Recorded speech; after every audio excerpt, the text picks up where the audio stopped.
Welcome to Invincipod, probably the best podcast about the Amazon original show Invincible on the internet. I'm James. I'm Ralph. And we're back, ladies and gentlemen. It feels like forever, but it hasn't been as long as the last break. Yeah. How long has it been since our last episode? Well, not since our last episode, since the last episode.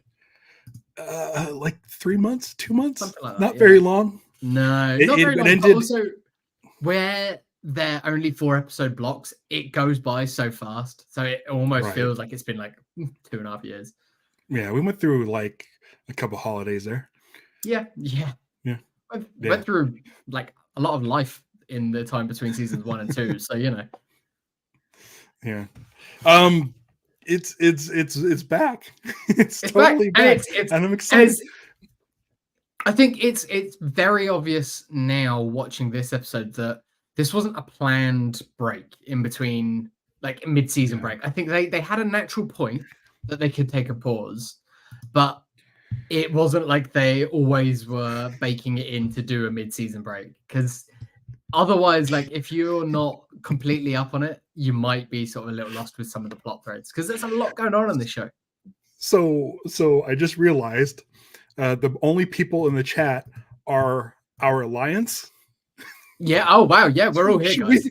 Should we right now just do it live? What the fuck we're gonna do with our we're stuck. Yeah. My phone is my camera. I might be able to like drop out and then I can pull it up on my phone, but my phone is currently my camera, so I can't actually do it. I've been saving up to like 180 Omni-Man, but yeah. Yeah, it's been a thing. And then I just realized this, for those of you playing Guarding the Globe, the iOS game, I just realized like when you do the GDA events, like there's one that's like 18 hours. Yeah. If you ever pop in and look at those and your team keeps getting its ass handed to them, quit. Get all the rewards, start fresh, and then just keep racking up more rewards. Just get to where you can get. Oh, that's a good point. Yeah. So I love those super long ones because I'll start those, like my sort of routine when I get to work at 4:05 in the morning is like I'll set everything going, I'll collect everything, and then I'll set like the long ones, and then I'll check in at lunchtime, and then I'll check in near the end of the day. And it's like when you go in and check the ones and you claim the ones and go to restart those, pop in the longer ones and see if your guys are just getting beat up like a lot. And just be like, this is taking them too long to go through the next wave. I might as well collect this 100 waves I've gone through and then start going through another 100 waves. So that's my advice. Is I just learned this last night. Like, do that. Also, I'm currently, as of yesterday, waiting a week to collect my treasure chest from our alliance, because Johnny said that you get on the Discord. Bonus. Yeah, I'm gonna hold up because I normally will just check that and grab that every day, but like, I'm gonna wait. So I've decided that Invincible Thursday, which fucking thanks for the heads up, Amazon. Invincible Thursday is now the thing. It will be. Is when I will go and collect our alliance. So here's the thing. It probably should be on us, but both James and I were shocked that the episode came out yesterday, even though they've been saying for months, March 14th. Yeah. They've been saying for months. I found out when I opened up my podcast app and I saw the Midnight Boys over on Ringerverse, they had their episode and they were talking about it. I was like, oh shit, did they get screeners? And they were like, no, it's out. And I was like, oh. So here's the thing. What my brain was thinking is Invincible Friday, hashtag Invincible Friday is a thing. It's been a thing for the last however many years it's been since the show started, like 3 years, 2 years. I feel like we might be the only people keeping it going though. But, well, not anymore. But here's the thing. So when it said it came, but so last season, or the beginning of season 2, episodes would come out on, they would say episodes come out on Invincible Friday, but they would release in the States at like 6 o'clock Thursday. Yeah. So that's what I kind of assumed. I didn't know I could watch this Wednesday night at like That's 6 amazing. o'clock. It's like So now 2 days ahead, essentially. Like, yeah.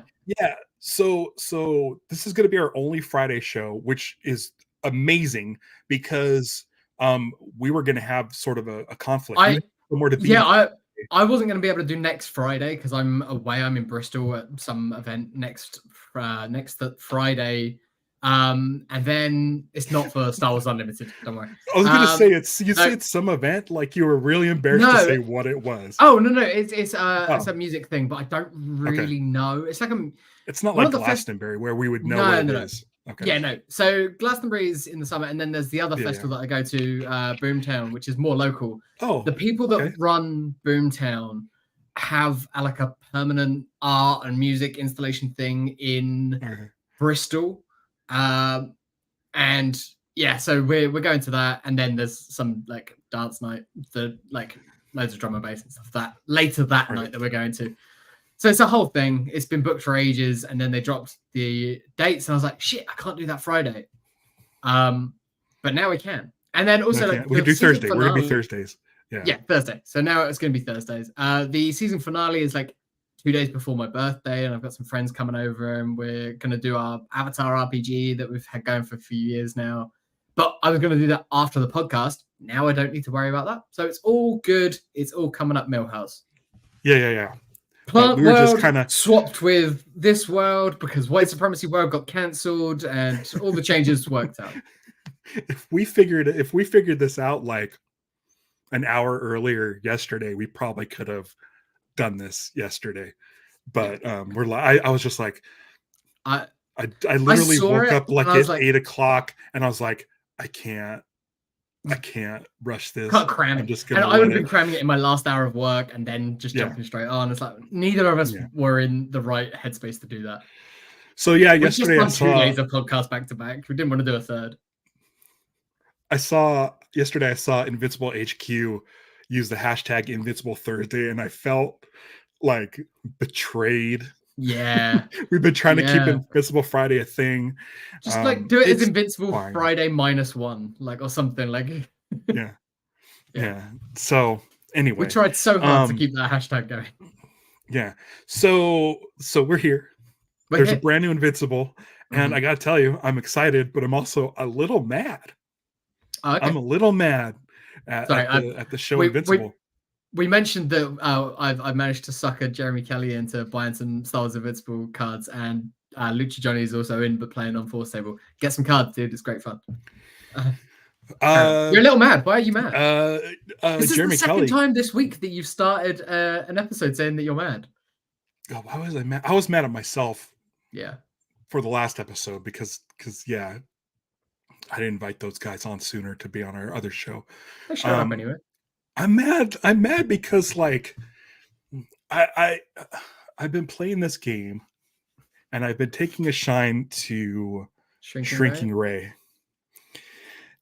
And I'm a little mad. Pull one out. A little mad at the show. We kind of knew that something was going to happen with Kate because we saw in the teaser trailer a funeral. We sort of we like figured it out. We with multiple is there spoilers? Yeah. But and also with Shrinking Ray. Yeah, that one. I mean, and the way they did it, where it's like with Rex sort of being like, "She doesn't stay small, asshole," and it's just like, yeah, she does that whole thing, and I gotta think that it's like in response to all of the people saying that why doesn't Ant-Man just crawl up Thanos' butt, like, and that's how they could defeat Thanos. Like, this feels like the response to that. It's like, yeah, she can go in through the eye and then bust out, and it's gross, and she's covered in blood. But when she busts out, you're like, okay, cool, here she comes, and it's like, oh, nope, she's just, I guess suffocates. Yeah. And then is digested. It's gnarly. Yeah. She got to talk this episode, which I don't think we really heard before. I think she may have done like one line. And I don't know why it took me this long, but Shrinking Ray and Monster Girl when she's in her human form are both voiced by Gray Delisle. Great Delisle. Gray Delisle, who is I know as Azula from Avatar. And I know as Aya from Green Lantern the Animated Series. There you go. Yeah. It's a bummer, and I don't know why Kate didn't hit me as hard. See, but I could see it coming. I think I could see it coming, and also in the back of my mind, I'm like, she could have another dupe somewhere, like that. She sort of just because that just makes sense to me. If you're going out, if you ever leave the house, just leave a dupe at home, like. Yeah, and then I mean, we did set up the relationship. We did set up the relationship with Immortal.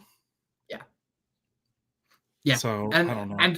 And we know how that goes in the books and everything like that. And spoiler, she's not dead at this point in the comics, to the best of my memory. Unless they do fake her death. I can't remember. Also Shrinking Ray, who is a dude in the books. Yeah.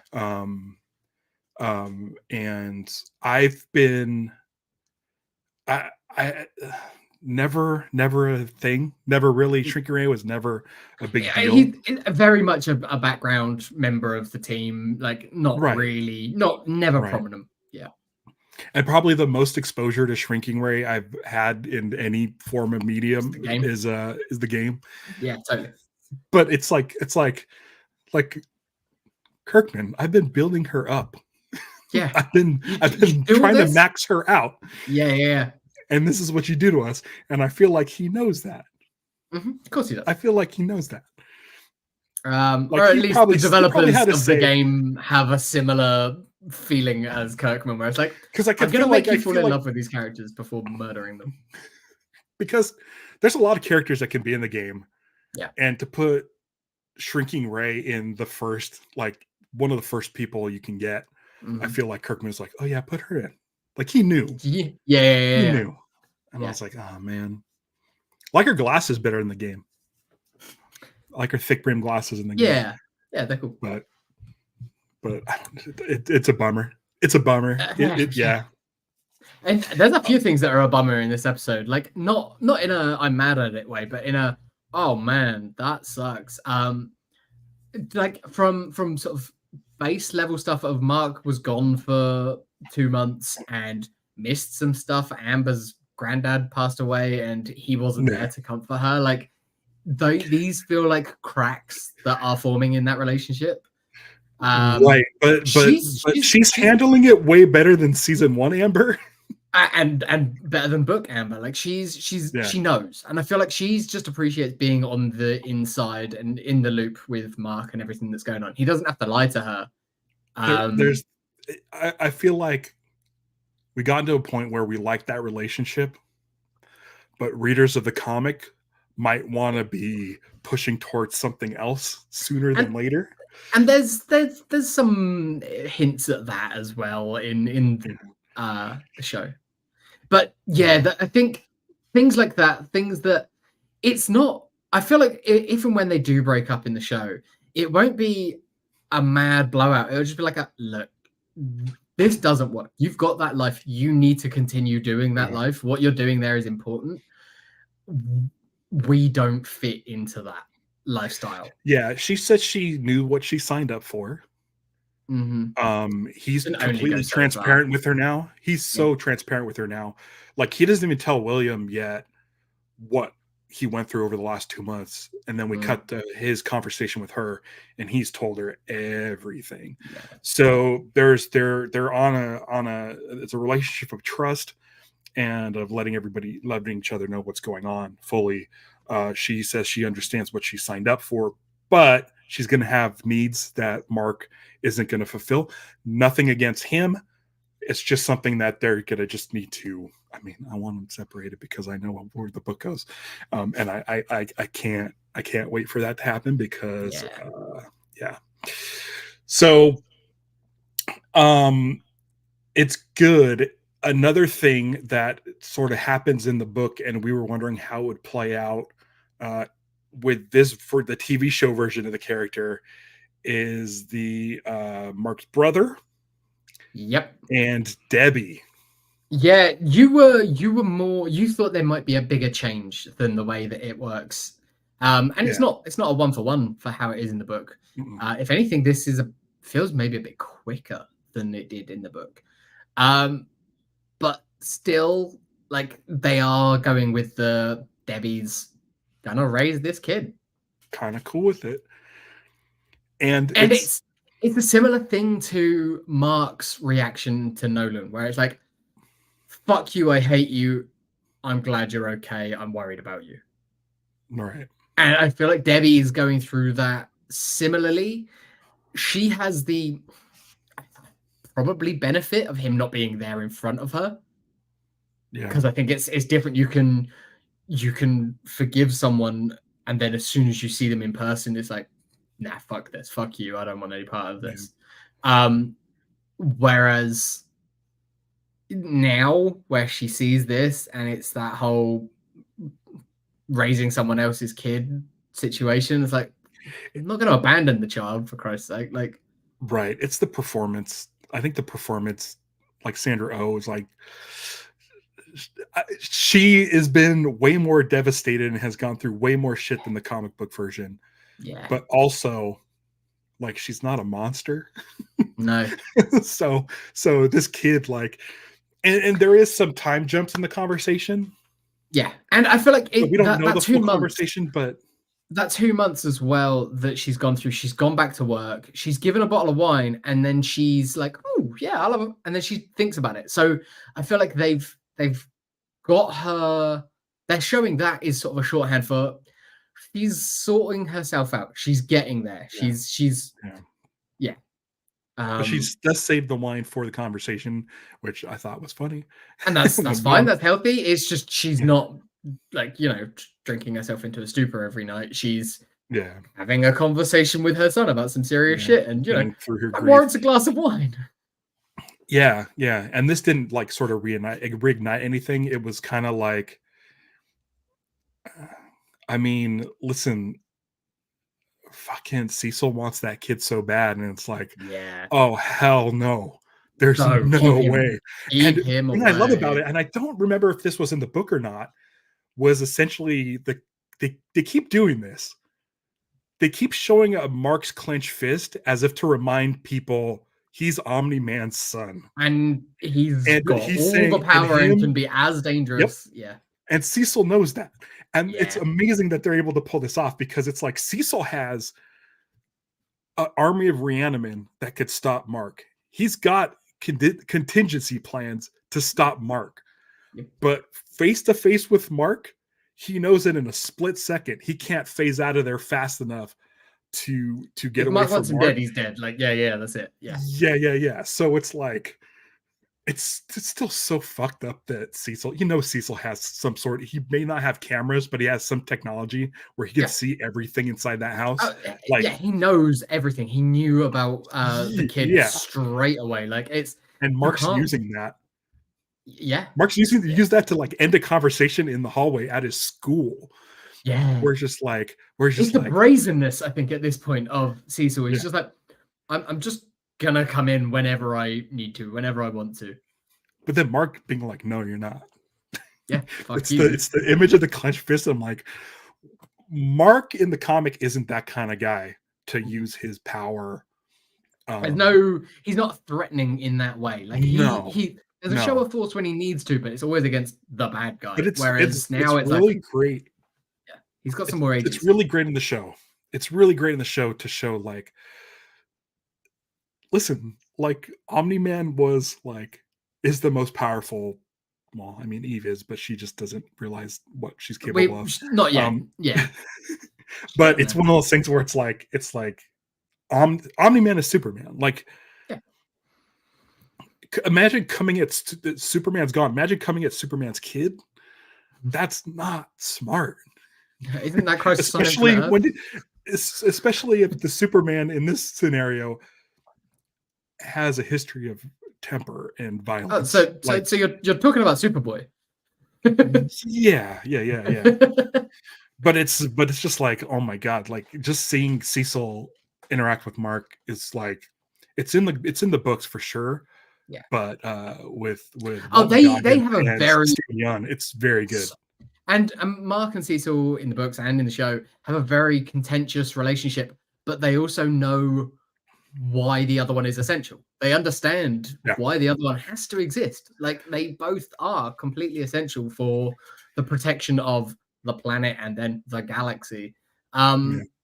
But one without the other doesn't really work as well. They can both function, but not as well.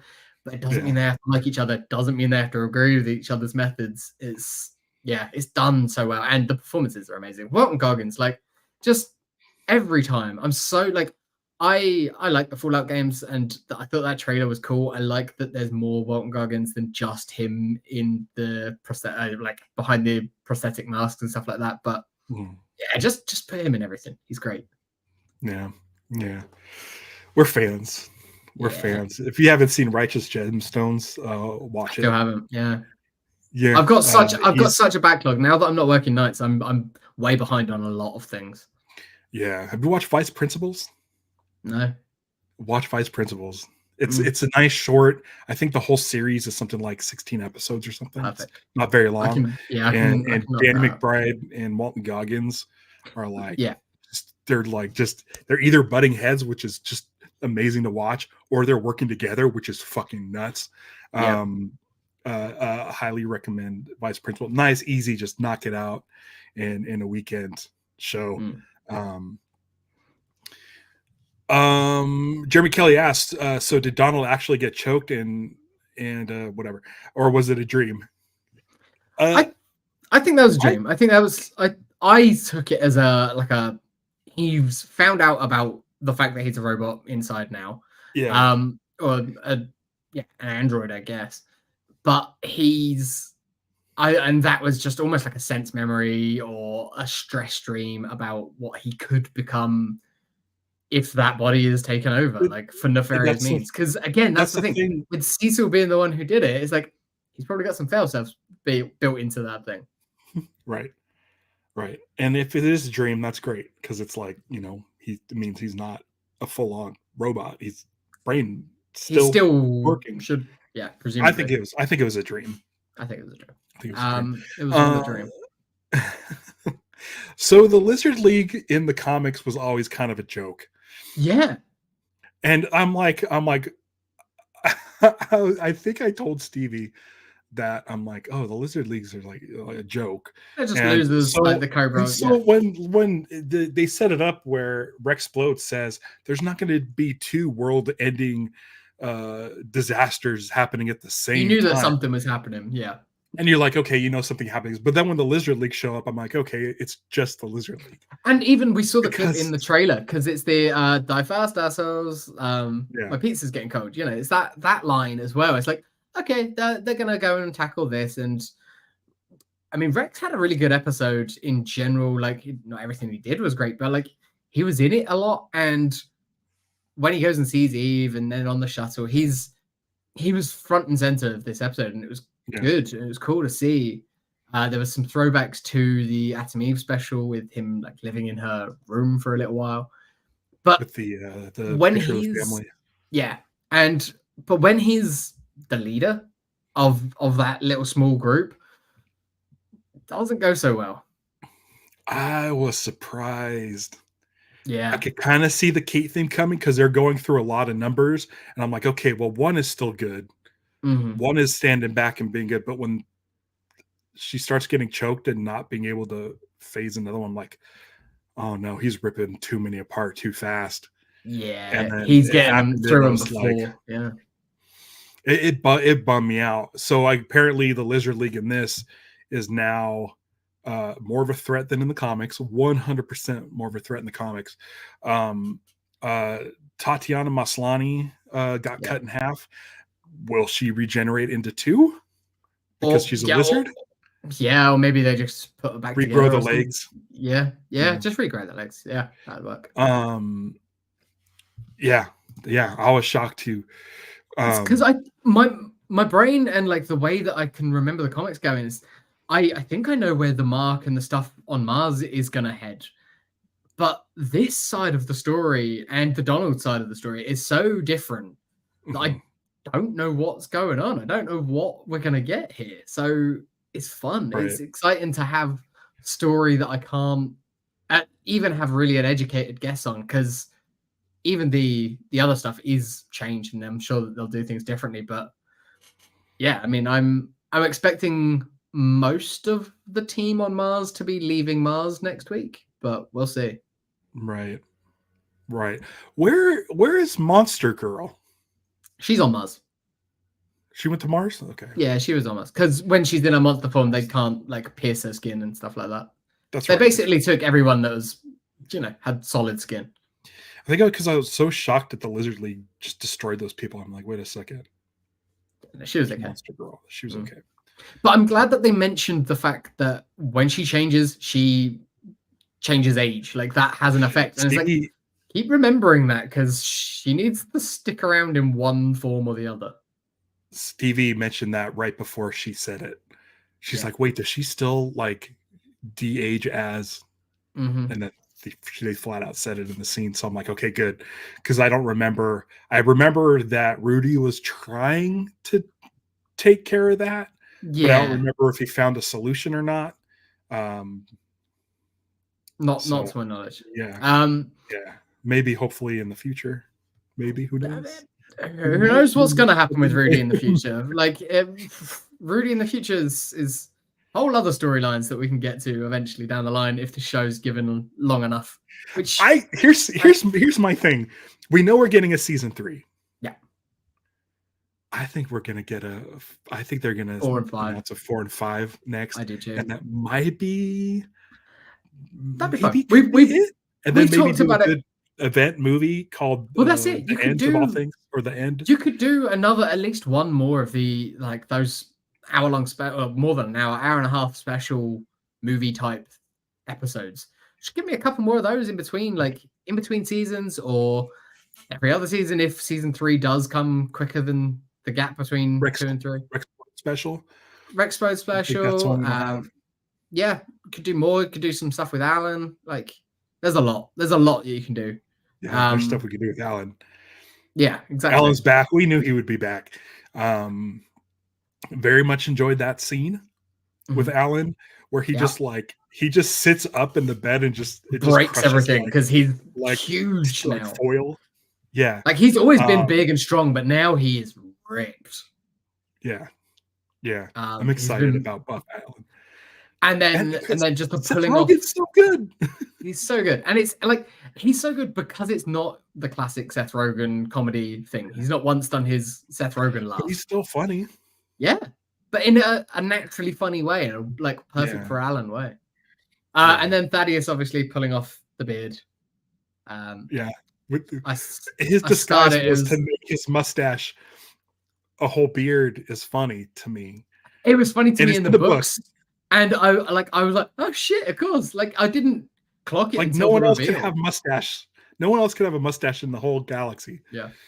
And it's just like Tom Selleck as a Viltrumite. Yeah. There's a few people with great mustaches that could easily be Viltrumites. I feel like Tom Selleck would have been great as Nolan back when the comic was being made. I feel now a lot of my friends said that he would like to see like a Clive Owen as a Nolan. Ooh. Which I think would be really good. Really interesting. I don't know. Jeffrey Dean Morgan, I think would be good. Yeah. But I mean, essentially the comedian. You just exactly. He's. But it's one of those things where it's like now he's so tied to that voice. Like, that's the thing now. And same with Alan. Yeah, I feel like Alan would have to be. It's really these voice actors have really. I'm completely on board. Every single one of them. When I read the comics, it's what I'm hearing. Mm-hmm. That's why I don't want a live action one, because I'm like I'm good. Yeah. I'm good. I know what they look like from the book. I know what they sound like from the show. Henry Cavill is a Viltrumite. Henry Cavill is one of the villain Viltrumites would be excellent. Thrag. Yeah, Henry Conquest? Cavill. No, Thrag. Thrag, not Conquest. Yeah. Conquest needs to be someone a bit older and a bit surlier. Thrag would be Dave Tom Selleck. Bautista. Or Oh, yeah, Dave Bautista could grow a mustache and he should be Conquest. that'd be great. Yeah, we know that Jeffrey D. Morgan's going to show up in the show at some point, right? He teased like He's 2 years ago that he bought Compendium 2 and 3 or something. So we're like, who's in Compendium 2 and 3 that he would be reading up on? Viltrumites. Spoiler alert: there's a lot more Viltrumites to come. He's good. He's probably going to be Thrag. I would think so. Yeah. Yeah, Conquest would be someone older. Ron Perlman, Clancy Brown, all these. Clancy Brown's already. He's already in there. But I mean, it's Clancy Brown. He can be a million different things. He is in Star Wars. Right. Yeah. He's like 4 different characters in Star Wars, isn't he? Like, I don't know. He's already 2 in Invincible. Yeah, he's 2 in Invincible. Damon Darkblood and the Viltrumite that was talking with who currently has Nolan. Mm-hmm. Yeah, people are saying Jeffrey D. Morgan is going to be Thrag. I agree. I think so too. I think so. I'd be kind of surprised. I feel like Thrag is like, I mean, if you haven't read the book, Thrag is essentially a Viltrumite main character that comes along down the road. He's one of the biggest bads of the series. I would say he's the Negan of Invincible. Yeah, I'd completely agree with that. Yeah. Yeah.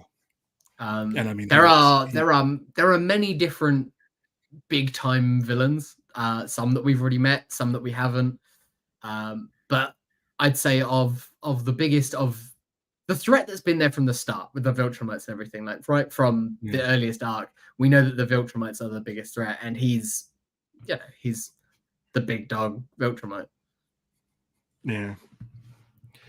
Yeah. Let's talk about Mars and the Sequids. I love that they knew that he was a Martian. Like, apart from not Bullet. Black Samson. Black Samson. I feel so bad for Black Samson. It was like, come on, like. Yeah, I mean, he talks about himself in the third person, or he talks about Earth. Yeah. He says the word Earth too many times in sentences. Yeah. And I mean, even Rex, like earlier on, is like, "Where are you from?" at the beginning of the season. Like, he's yeah. I love Ben Schwartz. It's a little tough not to hear Sonic, because I love the Sonic movies. I'm a huge Sonic movie fan. I'm very much looking forward to Sonic 3. Dude, I played Fireball Island once, and Ben Schwartz joined us. Oh, amazing. And it took me so much not to ask him if Supersonic was going to be in Sonic 2.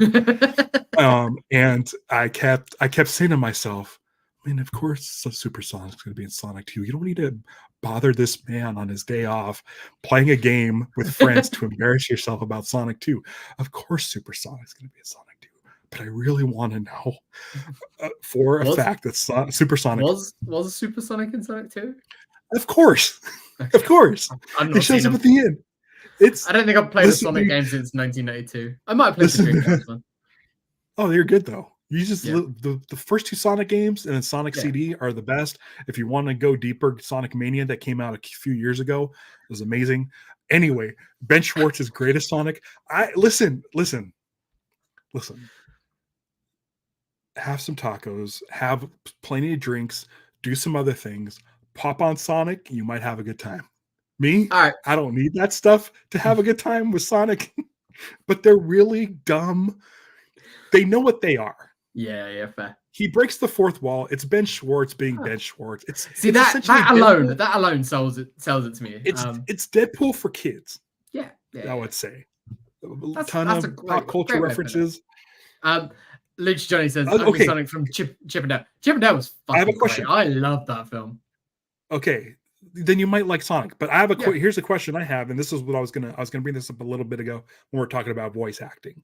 The person that plays Ugly Sonic in the Chip and Dale movie is Tim Robinson from I Think You Should Leave with Tim Robinson and the Detroiters. Everybody watch the Detroiters. It's an amazing show. Has a voice in Invincible season 2 somewhere. Okay. Because his name popped up when all the other names popped up. I can't wait to see who he is, and I don't know who he is. Great. I don't know if it's going to be a fun character. I don't know if Yeah. he's like the Another lizard astronaut. Oh, maybe. Oh, yeah, Oh, maybe. so this movie or this show goofed. Can I tell you how this show goofed? Oh no. I found a big glaring error. This is something that you should look out for. The show messed up big time, big time. It Do could tell. be an unreliable narrator. I don't know, but Ben Schwartz as Shapesmith hits the astronaut over the head with a stick, or he shapeshifts into a stick, knocks him out, and takes his form, which is wild. Like, dude, he's a war criminal. Yeah. Yeah. Shapeshifts into the guy. Yeah. And immediately his American flag is upright. Oh. And in the last season, when we see him in the cockpit after this takes place, he realizes his American flag's upside down and shapeshifts it to right side up. Yeah. So you guys, gotcha. Yeah. You fucked up. You fucked up. They could write it off as unreliable narrator because he was embarrassed that he didn't get it right, and so in his telling of it, he got it right straight away. Okay. All right. But I feel like if he was doing that, he might have told them something different other than I stole this guy's life. Yeah. And caused all of this problem. But if there's an Invincipals, is it Invincipals or Penvincible? Whatever it was, at the end of each thing, if they had that, that'd be great for the show, which would be great. Why isn't there an after show with Kirkman? Like, why isn't there like a talking? Because I feel like because I called like because he was really good friends with Chris Hardwick, and Chris Hardwick turned out to be a gross, horrible human being. There's other people out there. Yeah, but I feel like they were so in with the Chris Hardwick Nerdist like gang. But didn't Yvette Nicole Brown take it over? Oh, I don't know. I think someone took it over. That's cool. But anyway, I mean, listen, if they're we want people to come here for the after shows, but I wouldn't mind watching an Invincible after show. I don't know why it wasn't built into it. Put it into the X-rays and stuff on Amazon Prime. Like, it's just a bonus feature that you can chuck on there. Yeah, it's ready to go. Like the last 2 seasons of The Expanse did like bonus little shorts that you of course remember the webisodes and things like that were coming out during Lost. Yeah, that's basically what The Expanse did, and it was great. I was like, oh wow, I feel like this is 12, 15 years ago, like web content. I love it. I'm here for it. Yeah. Jeremy says, you know what? I'm out. It was fun while it lasted. Invincible fucked up. Get that. Trash show. Why would anyone watch? All right. The Mars stuff is great. The Sequids, I was never really I wasn't like one of my favorite things in the book. I think it was fine. They lead to other stuff, and so it was only through watching this and watching how they're going on Mars that it reminded me of how this plays out. And if I'm right, I don't think Mark's coming back from Mars anytime soon. Right. Like, I don't think he's going home with the rest of these guys.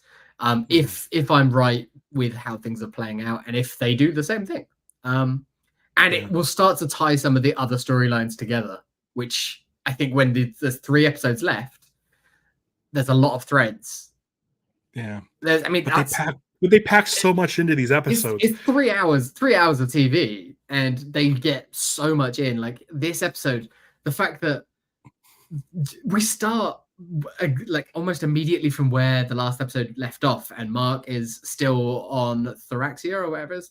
And then he comes back, and then there's all the stuff with him back home. We check in with every character back on Earth. We get him going off on doing another mission. We get another Guardians mission. We get everything. We get Donald. We get Cecil. We get Alan. Like, the only storyline that we didn't check in with is Nolan. Right. And at this point, I don't really want to, because he's just been taken away. That should be a mystery. What's going on? I don't even think they really touched on Mark has to like convert Earth into the Viltrumite way. Like that wasn't even like really brought up, and that's like a huge thing that has to happen still. It was mentioned at the end of the previously on as a remember, like, hey, this is a looming threat. But that is the sort of thing that should be a looming threat. Like that shouldn't be touched on every time. That should be like something that we know is probably sitting back here somewhere in Mark's head while he's dealing with everything else. He's like, fuck, I've got to deal with that somehow. At some point, that's coming back.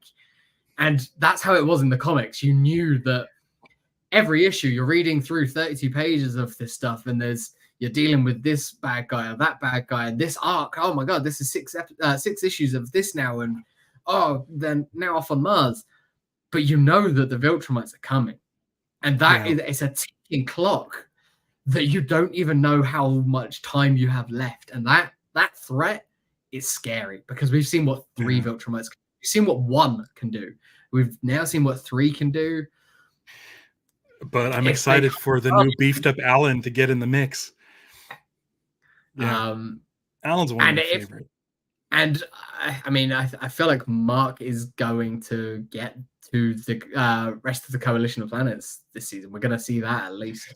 What's funny is what's great about the show is they're jam-packing each episode with so many storylines, but it doesn't feel rushed.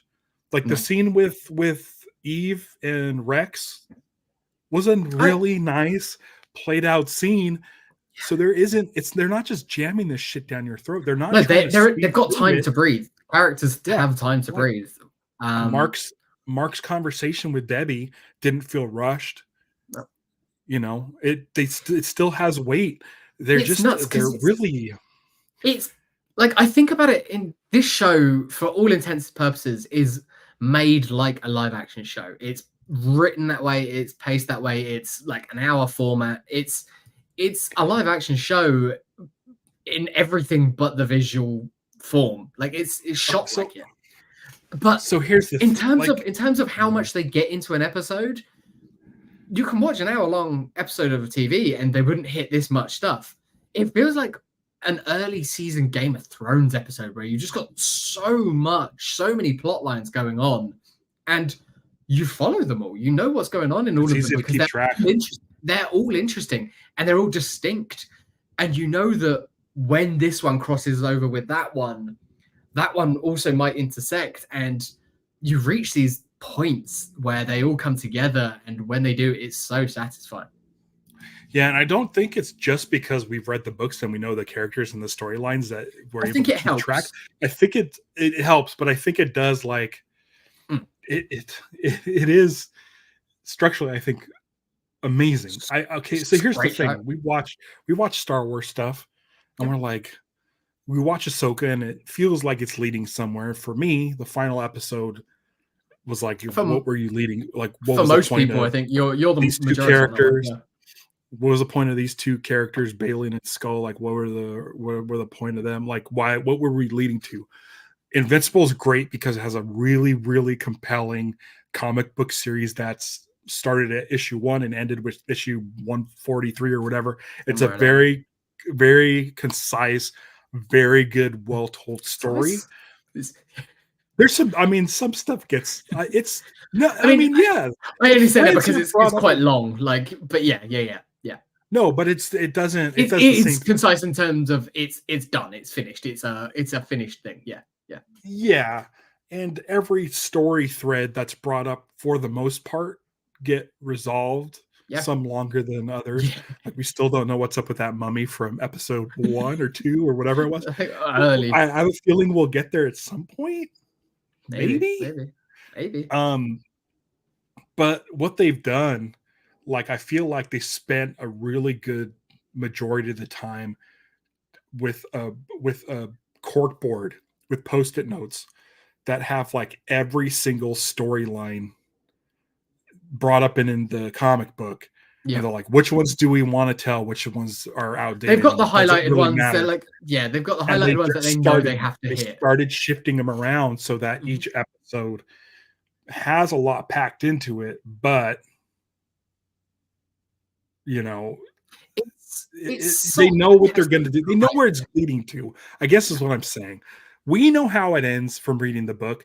They may change that because this is Kirkman's second pass. And I feel like his second pass is like a really strong, like, is giving us maybe half of the stuff that the book gave us.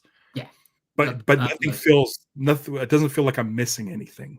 No, there's like very, very rarely do I sort of wish that something had a little bit longer to breathe, or a story was told differently. But in general, it's all done really well, and I don't want to say it's better. We've said this a few times. I don't want to say that it's better than the comics, but it's just as good. If you only watch this, I don't think you're missing out. Like I encourage everyone to go read the books. The books are incredible, and if you want the best superhero comic out there, it's the one to read. But if you don't have time to read 144 issues, you're not Jeremy Kelly who can do it in 2 weeks. And you should feel bad about that. But I also understand. Watch the show and you get everything so far. Like it's a wonder. I feel like the books in combination with the show makes for a very, very rich Invincible like experience. It's so satisfying. It's super satisfying. The show has been like the stuff that has been edited and sort of changed in the show. It doesn't take away anything that I read in the book. Gender swaps like Shrinking Ray. Great. Racial changes like Amber. Like doesn't matter.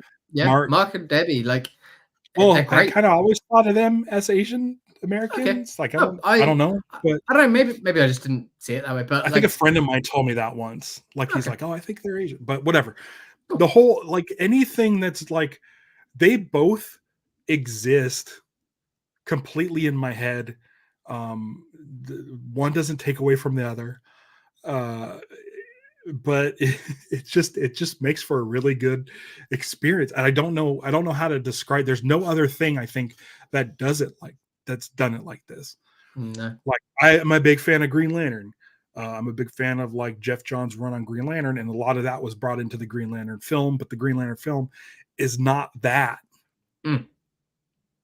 This is what it is. This is an example. So I love the Disney movie Pinocchio, the animated one from like 1930 or 41 or whatever. My favorite Disney movie of all time. I think it just looks gorgeous. It does. A couple years ago, a live action version came out by Guillermo? No, it's no. The other one, because there was two at the same time, wasn't there? It was the one. Zemeckis, Robert Zemeckis. Oh yeah. Did the live action one? Just fucking atrocious. Yeah, absolutely fucking atrocious. Yeah. And they took stuff from the original and they added stuff. And that version made me like the other one, the old one, less. I don't think I've watched the old Disney version since. So what Kirkman's doing? It's like those last couple of seasons of Arrested Development. Like they sort of put me off rewatching the first three again for a little while, and it's only in the last couple of years I've gone back to that. I haven't gone back, but it's that thing where they're great. I don't know how this is even happening. I don't know how this book that ended years ago that had this like kind of small cult following. I don't know how Amazon picked it up. I'm assuming someone Seth and Evan, like they've had the rights to it for years. They've been working on it for years. How do you get a streamer to like buy in on this comic that's like not a lot of people know of? It's crazy that this is made so well. And I think The Boys has a lot to do with it. In The Walking Dead. Yeah, The Walking Dead has a lot to do because Kirkman has a lot of cachet at that point. Like he's like, no, I've got this other one, my other one that was going at the same time and was for I guess. a long time was as big a seller. It wasn't until the Walking Dead show came out that everyone was like, "Oh yeah," and the book. And then I remember, like, at that point, I was like, "Okay, cool. You like this one. If you're picking up The Walking Dead, if you're now just starting to buy The Walking Dead, also read this because like they were running parallel to each other, and it was a great time to be a Kirkman comic book fan." And the thing is, it got the Walking Dead people in. I'm assuming this is also like the success of the show has been amazing. And I think part of that's due because they did slap creator of The Walking Dead on there. Yeah. And any Walking Dead fans who went and watched Invincible were probably like, oh, it's just like a superhero Until the show. end. But then That first episode. until Yeah. the end, when they stick the Nolan stuff in and they go hard. Oh They go shit. Yeah. so hard where it's like, oh, you got them all hooked. Yeah, of course. Um, And the boys fans, like, they're coming over there already on the platform, and it's superhero hyperviolence and stuff like that. They're getting there. That's a show that I never liked the books of the boys. I haven't watched it or I watched the first couple of seasons, and yeah, it's good. It's fine. I don't think it's the best thing that ever existed. I was never into like the Garth Ennis, Mark Millar kind of. Garth Ennis, Mark Millar, Warren Ellis, like edgelordy. Like it just always felt a bit edgelordy for me, and I wasn't ever into it. And the boys comic book I never liked. The show's fine. The show's good. I think the first book like that I liked was Kick Ass. I really got into Kick Ass. The first one. I think the first series. The first trade, I'm really getting in this. And then I liked the first movie. I never saw the second one because I was kind of like just done. I'm like, I kind of get it. I think I did, and like mentally I was checked out by about halfway through, and I was like, oh, this isn't very good. But then I didn't like the second comic either. Like, and same. That was I think one of the only Mark Millar things that I was particularly into. I met him once. He put me off of his work in person because he was doing a signing the London store of the chain that I worked for, and I happened to be up there visiting friends, and I met him, and just a dick.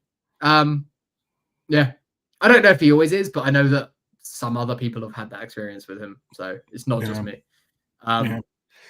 Very into his own brand, shall we say? Like he's very successful, and he was very successful at what he did, and he knew it, and he really liked himself.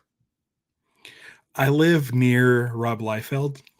Oh wow! Okay. And every once in a while, our paths will cross. Like me and my wife were going to Togo's. Me and Stevie were going to Togo's, and as I turned in the parking lot, he was walking. I'm like, there's Rob Liefeld.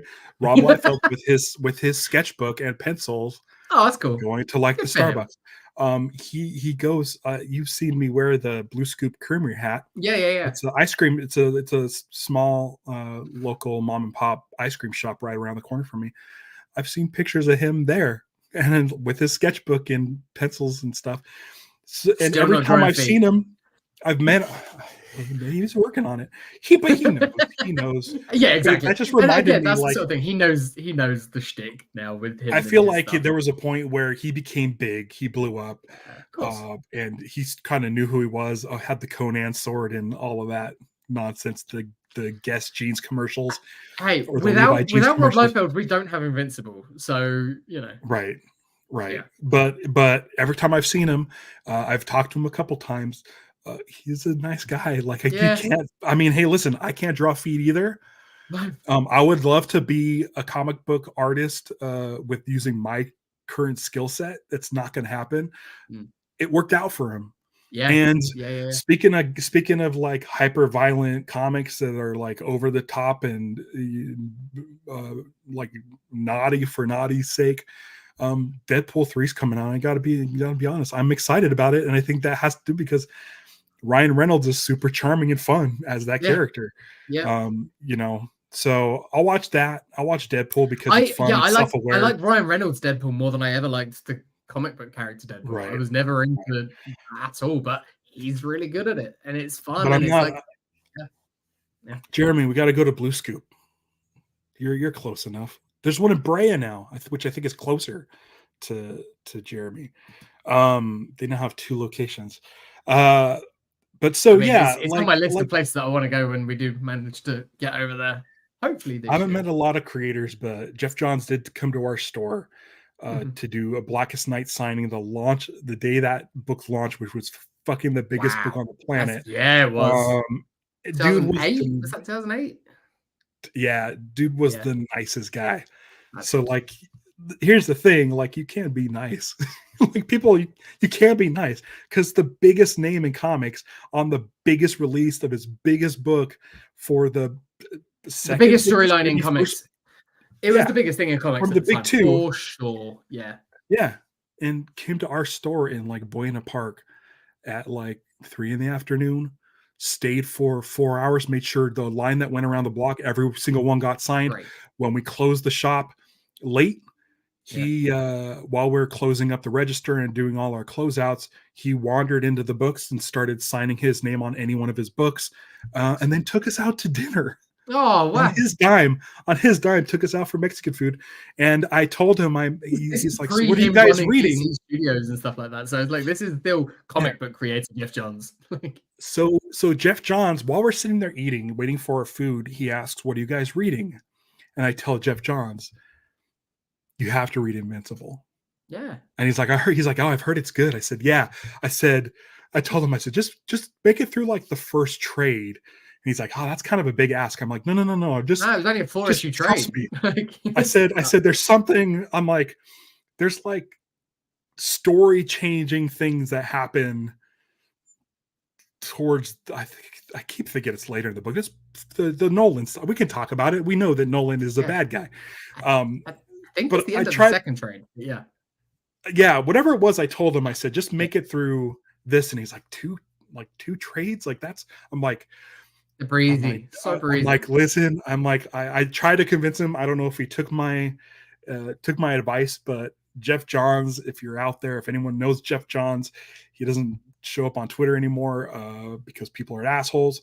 Let me know if you took my recommendation and watched Invincible or read Invincible, because it's fucking incredible. I mean, I think back around that time as well, there was Kirkman and Brian Michael Bendis always had like a very friendly back and forth with each other, where Bendis was always begging to be able to write Invincible, and Kirkman was just like, yeah, I'll do it if you let me write Ultimate Spider-Man, because they were both working on the same books. And like, they were, at that time, that was 2 books that were sort of running parallel to each other with, a teen superhero trope, but like with a bit of a twist to it. Both great. Yeah. Man, what time to be reading comics? I barely read comics at all these days. And when I'm 3 behind on my Green Lantern reading. Yeah, I'm a few issues behind on like Star Wars stuff. And other than that, I'll pick up a trade every now and then. But Star Wars, there's too much Star Wars. I can't. It's really easy to just be like, I'm reading Green Lantern. Yeah. Oh, and then every Skybound book. We love Skybound, and Skybound Skybound are great. And Troy Walker, to be fair, when they first launched, I was buying everything they were putting out. I read Haunt. Haunt was good. I enjoyed Haunt. Yeah. It's good. I think my friend Lenny has a Haunt as a Green Lantern, because that, like, a Otley piece that he did back when he was doing that stuff. Great. What do we think is happening next week on Invincible? We'll wrap up the March storyline next week. That's so awesome that there's more. Yeah. You know what my favorite thing about this is? What I'm excited about, I think, the most about a new episode of Invincible. I'm gonna go watch. I already watched Screen Crush. I'm gonna go watch New Rockstars talk about it. I'm gonna go watch Previewed with Adam and Jay talk about it. I want Adam and Jay on this show. Cool. If you haven't watched Previewed, they do reactions on all kinds of stuff, but they do Invincible, and Adam or Jay is watching the show. They're both watching the show for the first time, but Adam has read the books. Yeah. And it's very fun watching their reactions as Adam kind of sits back and waits to see what Jay's going to think about Blake. That's me and Liz watching the show, because I've read the book. She hasn't. Yeah, it's a ton of fun. Has she been enjoying the show? Oh, yeah. Okay, good. She hasn't watched this week's yet, but yeah, we're gonna maybe we'll watch that tonight. I can watch it again. Yeah, she still hasn't watched the Eve special either. Maybe we'll watch the Eve special. Oh, watch it before. Yes, yeah, watch it before today. So there's some stuff in there. But I get so excited that I get to watch all of these reaction videos, and I get to watch recaps and Easter egg stuff, and it brings me back to my Lost days. Where I want to consume all of it. I'm so excited. Just the fact that you said what's going to happen on next week's episode got me so excited, because we are getting 3 more episodes. Doesn't sound like a lot, but what they're packing into the show, it's like, oh man, here we go. Tons, like, tons of content. It's just yeah. How about this? Let's do a prediction, not on the next episode, but on the season finale. On the season finale, how old do you think Mark's brother will be? Oh, I think he's in a suit. Teenager? I think he's in a suit. Yeah, and I think Mark's in a blue suit, and oh my god, one of my favorite currently nameless child that we've definitely named in previous episodes, but they've been a while, has a suit on, and I don't mean a tux. One of my favorite jokes, and it's probably one of Kirkman's stupidest jokes, is the name he chooses as his superhero name, which is fucking hilarious. I won't ruin it, but no, don't ruin it. Don't say it. But it's so funny and so stupid. Jeremy Kelly's saying, and so in fitting with the character that, at the moment is just a baby, but like, do we know who's going to voice him? I'm excited to find out who's voicing him, because that is a character that there was somebody that put themselves in IMDb as that credit, but I think it's been removed because Amazon owns IMDb, and I think it was someone trying to just back in season 1, wasn't it? Yeah, it was way back then. It might have been between, but it was a while ago. Well, let's see how old's the kid that played Carl in Walking Dead? He's probably too old. But I'm trying to think of people. I'm like, it'll probably be like Finn Wolfhard, but I'm assuming he's too old too. I want it to be Dante Basco. Dante Basco is too old, but he can still sound young, and I just want Dante. Oh, Rufio, yeah. Or Zuko. I need to watch that show. You do need to watch that show. That should be your homework at the end of this season.